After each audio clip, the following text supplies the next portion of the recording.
I welcome me for my birthday. Springs. Stefaniak had spent an area near this Airbnb property outside San Jose. It is the same location where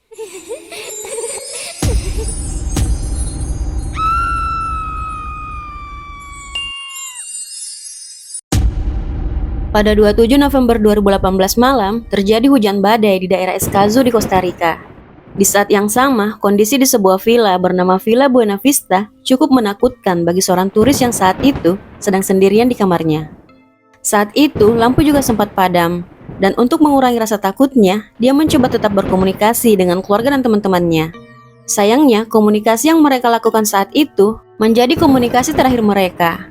Karena setelah itu, turis ini dinyatakan menghilang.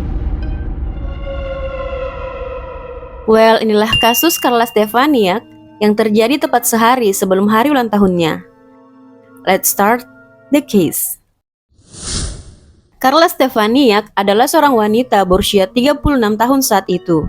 Dia lahir di Venezuela pada 28 November 1982. Orang tuanya bernama Carlos Caicedo, dan dia memiliki dua saudara laki-laki bernama Carlos dan Mario Caicedo. Pada tahun 2011, saat usianya masih 19 tahun, dia dan keluarganya pindah dari Venezuela ke Tampa, Florida. Dan pada tahun 2015, setelah 4 tahunan lebih tinggal di Florida, keluarga Carla memutuskan untuk balik ke Venezuela. Tapi tidak untuk Carla, dia sangat menyukai Florida. Karena itu, dia memilih untuk tetap tinggal di sana. Dia ingin mulai hidup mandiri dan membangun hidupnya sendiri. Dan beberapa tahun kemudian, Carla pindah ke Miami. Menurut orang-orang yang mengenalnya, Carla adalah seorang wanita yang riang. Dia selalu bersemangat. Dia ramah, suka bersenang-senang, dan sangat karismatik. Dia juga sangat menyukai traveling. Dia suka berpetualang. Banyak negara yang telah dia kunjungi sebelumnya. Di antaranya adalah Spanyol, Karibia, Islandia, Swiss, dan New York City yang merupakan tempat favoritnya. Dalam rangka untuk merayakan ulang tahunnya yang ke-36, Carla berniat untuk liburan. Kali ini, dia memilih Costa Rica sebagai tempat untuk merayakan ulang tahunnya. Tapi sayangnya, ini akan menjadi liburan terakhirnya. Saat itu, Carla berlibur bersama iparnya yang bernama April Burton, dan mereka ke Costa Rica pada hari Thanksgiving. Pada tanggal 2 November 2018, Carla dan April tiba di Costa Rica. Nah, tempat pertama yang mereka kunjungi adalah San Jose, dan mereka memilih menginap di sebuah villa yang bernama Villa Buena Vista, yang berada di daerah Escazú, Costa Rica. Selama di sana, mereka melakukan banyak hal, dan sebagai orang yang sangat aktif di sosial media, Carla membagikan banyak foto dan video liburan mereka di sosmednya. Dan meskipun sedang berlibur, Carla tidak pernah putus komunikasi dengan keluarganya. Dimanapun dan apapun yang dia lakukan, pasti dia akan memberitahu keluarganya. Dan tanpa terasa, liburan mereka akan usai. April dan Carla berencana untuk pulang terpisah. Karena April harus segera balik, dia harus masuk kerja. Jadi dia akan balik pada 27 November. Sementara Carla, dia berencana akan berangkat esok harinya, yakni tanggal 28 November yang juga merupakan hari ulang tahunnya. Dia ingin menghabiskan waktu sehari lagi di San Jose. Saat itu, sekitar pukul 11.30 siang, Carla mengantar April ke bandara menggunakan mobil rental yang selama ini mereka gunakan saat di Costa Rica.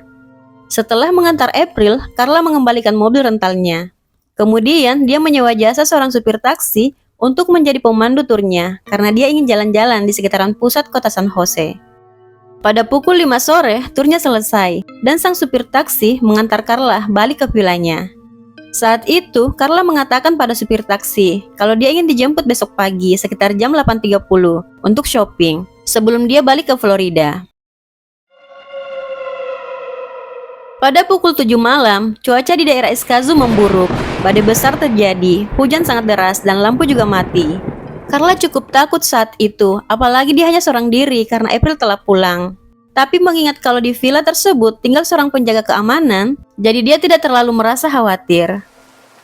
Dalam situasi hujan dan mati lampu tersebut, Carla tetap berkomunikasi dengan keluarga dan teman-temannya, agar dia merasa tidak terlalu takut. Saat itu, Carla mengirimi April pesan. Dia mengatakan, "OMG, it's raining so hard. We lost power." Dan saat lampu menyala, dia juga mengirimi temannya pesan berupa foto. Dan dia mengatakan, "It's back. Lampunya telah menyala kembali. Well, pada pukul 7:20, Carla melakukan FaceTime dengan seorang temannya yang bernama Kit. Dia bercerita banyak hal saat itu. Dia juga memberitahu Kit bahwa dia sangat haus dan dia ingin minta tolong kepada security yang tinggal di villa untuk membelikannya air karena air minumnya sudah habis dan di luar sedang hujan. Pada pukul 9, Carla dan Kit yang saat itu masih komunikasi, tiba-tiba panggilan mereka terputus karena ponsel Carla mati.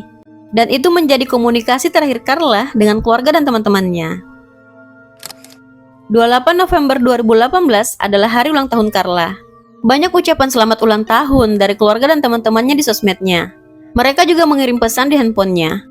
Namun pesan-pesan itu tidak ada yang direspon olehnya satupun. Dikenal sangat aktif di sosmednya, mengabaikan pesan-pesan tersebut kayaknya tidak masuk akal. Dia juga tidak memposting apapun di hari ulang tahunnya. Keluarga dan teman-temannya pun merasa aneh. Tidak biasanya dia seperti itu, tapi mereka tetap positive thinking saat itu.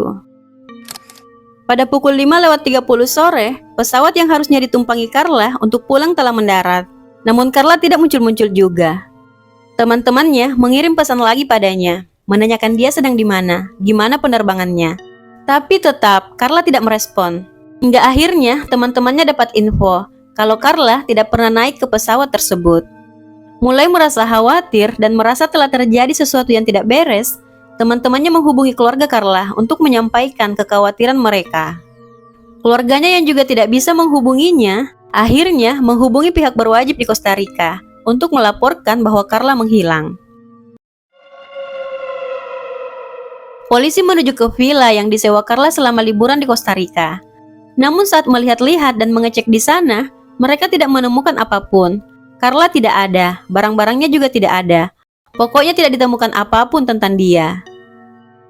Sementara itu, keluarga dan teman-teman Carla bergerak cepat. Mereka menghubungi stasiun berita lokal di Costa Rica. Mereka juga membuat page di Facebook bernama Finding Carla untuk mempermudah penyebaran informasi bahwa Carla menghilang, agar orang-orang bisa ikut membantu mencari atau memberi informasi siapa tahu mereka pernah melihat Carla. Saudara Carla yang bernama Carlos juga meminta akses kepada yang berwenang agar bisa melihat catatan telepon Carla.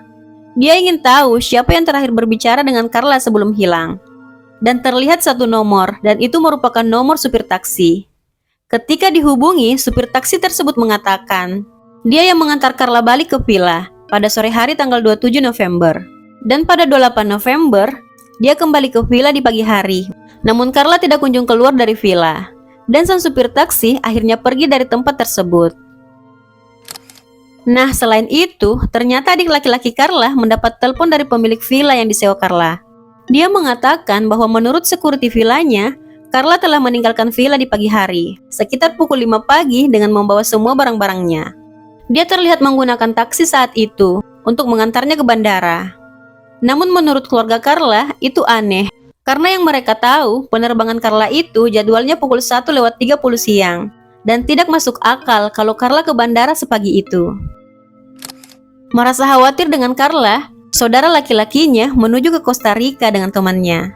Sesampainya, dia langsung menuju villa tersebut dan menanyakan secara langsung ke security tentang Carla.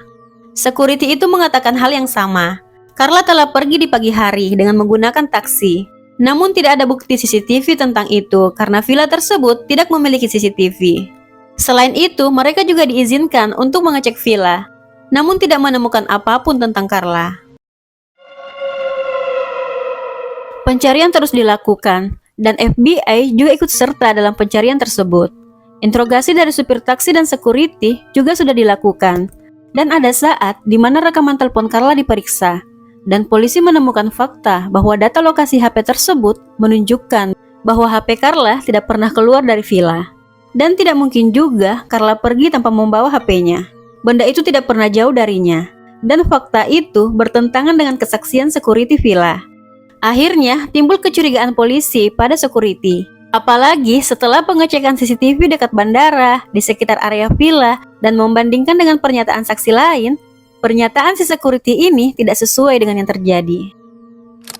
Pada tanggal 3 Desember 2018, akhirnya pencarian besar-besaran dilakukan oleh pihak berwajib di villa. Mereka juga membawa anjing pelacak saat itu, yang diarahkan untuk mencari Carla. Dan saat tiba di kamar Carla, polisi berhasil menemukan jejak darah di seluruh kamar yang disewanya. Dan ternyata kamar itu juga telah dibersihkan menggunakan cairan pemutih. Pencarian juga dilakukan di area hutan sekitar villa. Dan sekitar pukul 4:30 sore, mereka berhasil menemukan Carla. Tapi dalam kondisi telah tewas. Jasadnya setengah terkubur. Dia tertutupi kantong plastik.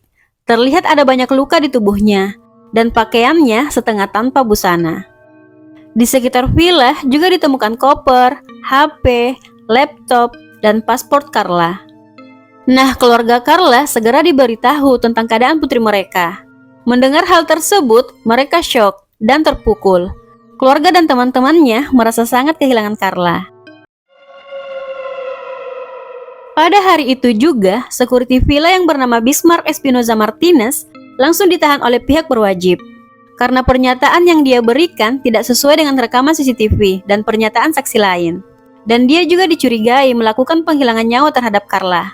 Karena dia juga ada di villa bersama Carla sebelum Carla menghilang. Hasil pemeriksaan medis menunjukkan bahwa ada beberapa luka tikaman di leher Carla. Saking brutalnya, lehernya patah. Ada satu luka tikaman di telapak tangan yang menunjukkan dia mencoba membela diri di saat-saat terakhirnya. Dan ada juga luka di kepala akibat benda tumpul. Penyebab tewasnya Carla karena luka tikaman di leher. Dan motifnya itu karena pelaku ingin melecehkan Carla. Bismarck Espinoza Martinez yang berusia 33 tahun yang didakwa dengan penghilangan nyawa tingkat pertama dan mengaku tidak bersalah, memulai persidangannya pada tahun 2018. Dari persidangan diketahui bahwa kronologi kejadiannya itu terjadi pada 27 November malam. Saat itu, Carla yang meminta dibelikan air ingin dilecehkan oleh pelaku. Namun karena Carla melawan, pelaku malah menyerangnya dan menikamnya dengan brutal, hingga Carla tewas. Dia kemudian menyembunyikan jasad Carla dan barang-barangnya di area hutan sekitar villa. Nah, terkait putusan sidangnya, Bismarck tidak terbukti bersalah atas dakwaan penghilangan nyawa tingkat pertama. Dan dia bersalah atas penghilangan nyawa tingkat 2 atas penikaman yang mengakibatkan tewasnya Carla. Bismarck Espinoza Martinez dijatuhi hukuman penjara selama 16 tahun. Dan dia juga diperintahkan untuk membayar kompensasi terhadap keluarga korban sebesar $53.000. Mendengar putusan tersebut, keluarga dan teman-teman Carla merasa tidak puas. Ayahnya sedih karena mereka berharap pelaku bisa diganjar 60 tahunan. Saudara Carla mengatakan, "Justice won't bring her back to us, but at least this will keep a monster out of the street and keep this monster from hurting anyone else."